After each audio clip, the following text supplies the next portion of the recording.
Okay, is it me, or has Julianne Moore never looked better before in this movie? I don't know. It's just, she did something for me. Anyway, hey there guys, what's up? It's Autobot Mike 18 here with another movie review. Guys, first off, I apologize for lack of videos over the weekend. I was pretty busy. That's number one. Number two, I'm sorry I'm filming this 2014 movie review. I usually film all my 2014 movie reviews in front of my HD camcorder. Don't have the time tonight. Kind of busy. Got other things to do after this, so I'm just filming in front of my webcam so I can quickly shoot and get it up onto YouTube for you guys. So I apologize for the quality. Anyway, guys, moving on. I have another movie review for you guys today. Last review was for Gone Girl, which I did over the weekend, and now I watched another 2014 movie this weekend, but kind of unexpectedly. Like, I did not expect to watch this movie at all this weekend. It was just one of those things out of the blue. I'm like, oh, we got a chance to go see this movie. Okay, I'll take it. But anyway, guys, the movie I'm going to be reviewing in this video, and I do not have a poster for the movie. I apologize. This was unexpected, me seeing this movie. But the movie I am reviewing is Maps to the Stars.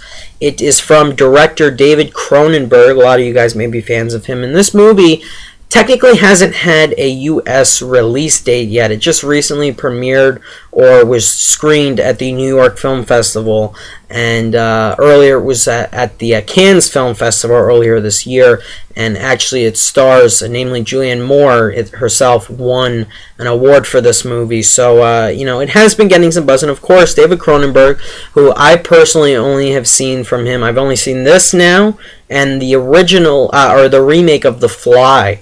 Those are the only two Cronenberg movies I've seen. There are a lot of other of his films I haven't seen. But nevertheless, let me get into a quick story of how I got a chance to see the movie. My college has a film club, and they screen movies every single Sunday night, and we'd go in, watch the movie, and then we'd discuss about the movie afterwards. So the last few weeks I hadn't gone to the club. I've been busy at night, so on Sunday night, so I didn't go. And I got an email early Sunday about the movie they were going to be screening this Sunday, yesterday. I watched this movie yesterday. They managed to obtain a copy of Maps to the Stars, and they screened it for the kids in this film club. Okay, so technically it's kind of wrong. The movie hasn't even had a U.S. release date yet, but they managed to obtain a copy of the movie, and I got a chance to see it free, so I'm not complaining. And whenever I get a chance to see a new movie for you guys, I'm going to jump on it. So that's exactly what I did. So now, here I am to talk about Maps to the Stars. Now, getting into the plot behind the movie, Maps to the Stars is basically a dramatic satire on the contemporary Hollywood lifestyle. The lifestyle of certain Hollywood actors or certain Hollywood celebrities, and or people with high social status living in Los Angeles. And that's basically, in a nutshell, what the movie's about. Now, there's a few different stories going on within the film. Namely, you have a few different characters dealing with several things, and all these characters, their stories kind of like mesh. Like, it's one of those movies where you have like 2 or 3 things going on, 2 or 3 characters the movie's focusing on, and they all sort of like come together, or they're all connected in a way. But basically, here's how it goes. Julianne Moore in this movie, she is our main leading actress that we basically focus on. She is trying to obtain a role in an upcoming remake of a film that her mother, played by Sarah Gadon, did when her mother was young and still alive. And she's trying to land this role in this movie. The director is considering like several different actresses, and she wants this role. She feels it's crucial that she gets this role. Her mother had this role. She didn't have the greatest relationship with her mother when she was younger, and that's all I'm going to say about Julianne Moore. On the side, she hires an assistant to work for her, played by Mia Wasikowska. I'm really bad with saying that girl's last name. I apologize, guys. And Mia Wasikowska has just moved to L.A. She's had a troubled past with her 2 parents, played by John Cusack and Olivia Williams, and her brother, who is also an actor in the middle of working on a film, played by Evan Bird. She's had a troubled past with them, and she's moved to LA, and she starts up a relationship with a limo driver who also wants to be an actor / screenwriter, and he is played by Robert Pattinson. there you guys go. That's basically the whole premise, or all of these, or those are all the stories that are going on with our main cast. And Maps to the Stars is the movie that kind of shows the twisted and slightly messed up lifestyle of some certain Hollywood celebrities, okay? But it does it in a satirical, sort of humorous way for us, okay? It's done in that satirical way in order to make the movie, I guess, a little bit more engaging than it would, because if you just did a drama, showed a few Hollywood celebrities trying to land a role in a movie or something, it wouldn't be as exciting. But when you add a bit of humor to it, especially some dark humor to it in that manner, it makes it a lot more entertaining and a little bit more engaging than it could be, okay? But I do already like that original concept of taking the subject matter of the current contemporary lifestyle of the average Hollywood celebrity and basically turning it into a satirical drama. And that's what they did with the movie, and I like that overall concept. And the one thing that the movie demonstrates very clearly, and people may not realize this, most people may, but not all might. A lot of people, or some people will say, you know what, this so-and-so actor, they got their life made, They have everything, everything's perfect for them. They're living this absolutely perfect lifestyle. And little do you know, actors are not perfect, and celebrities are not perfect. People with a high social status are not perfect. The movie shows you that Hollywood can be very dysfunctional, very chaotic, and people, or certain celebrities, their lives are riddled with flaws. They are flawed human beings. And that's what this movie shows. Namely, Julianne Moore's character. She's trying to land this role, and she's happy when misfortune happens to another person who is trying to get this role, okay? She sort of celebrates something in one scene in the movie. And it just shows that these people are flawed, They're not the perfect people we see through on the big screen, and that's something I really liked about the movie. Now, although the film has that very engaging sounding premise, and it's got this very strong, solid A-list cast, the movie never fully managed to grasp my attention or fully engage me like I thought it was going to, and that's why I wasn't a huge fan of this movie as I thought I would be. Nevertheless, it was still a very well done movie, very well directed, and very well acted. And that's what I'm going to get into next. I'm going to get into the performances of this movie, starting off with Julianne Moore.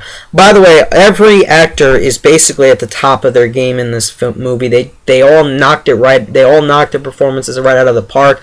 Starting off with Julianne Moore, who is very, very good in this movie. Not only, as I hinted in my intro, is she incredibly attractive in this movie. This is the best she's ever looked, ever. I know someone with the blonde hair did something for me. I've always loved her as a redhead, but the blonde hair, it does something for you, okay?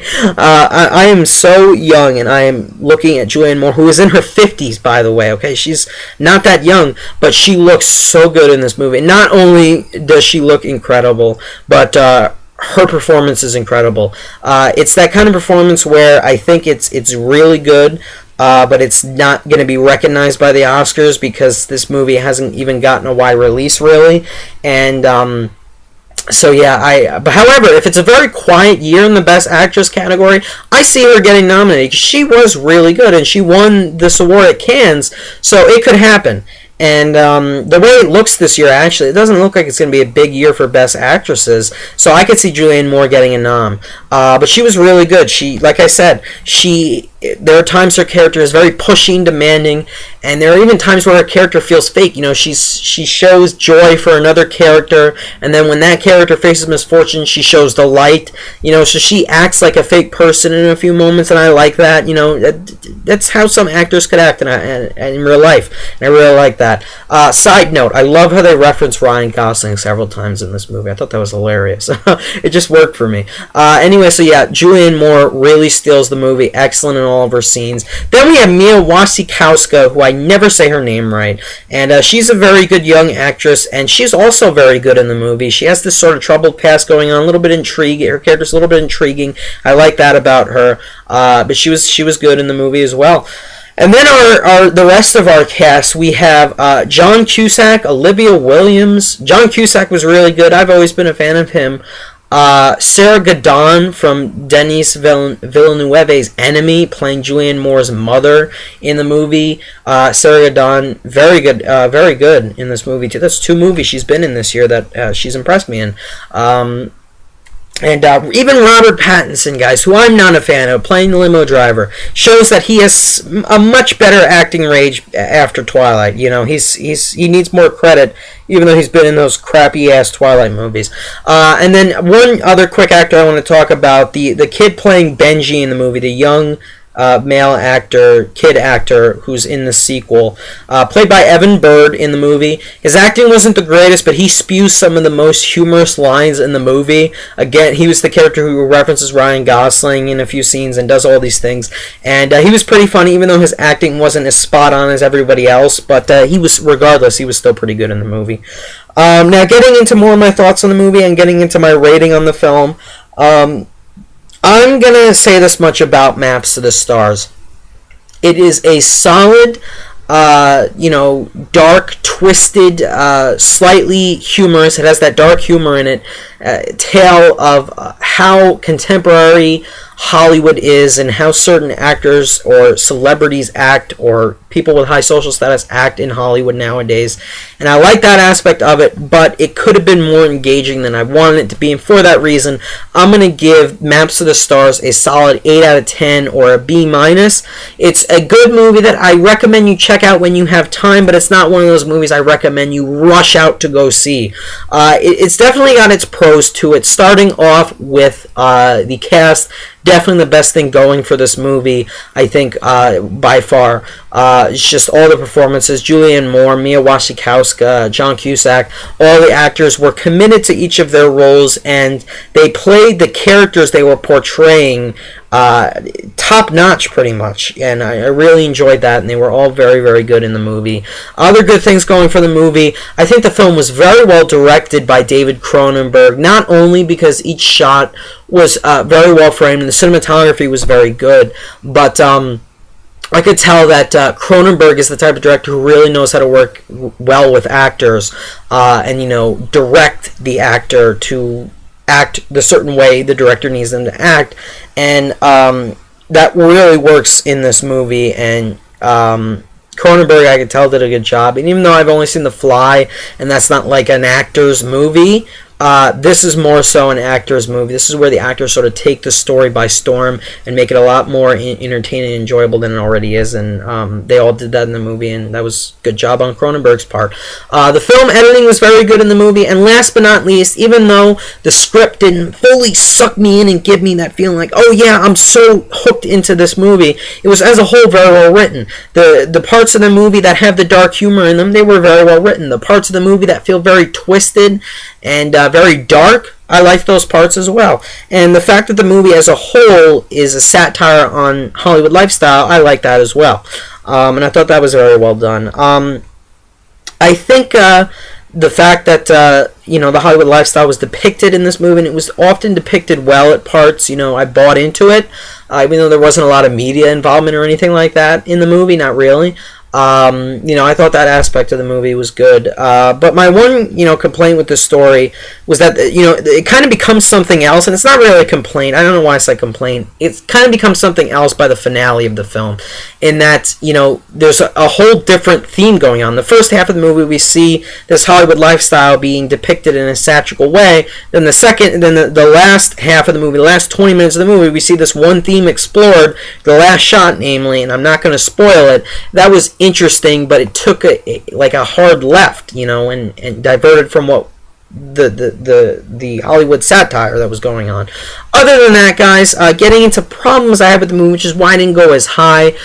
One of my pet peeves with movies is whenever it takes too long for me to get invested into what is going on in a film, I immediately don't really, care for the movie as much as I would want to, and then I didn't get really invested into the movie or engaged into what was going on until about half hour in. It's kind of all set up in the beginning, showing us what's going on. I just wasn't that entertained by what was going on or engaged into what was going on, and for that reason, I didn't get into the movie until about a half hour in.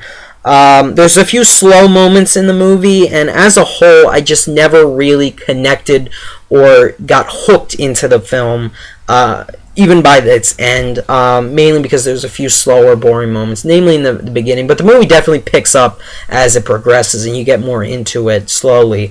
And then finally, not a huge...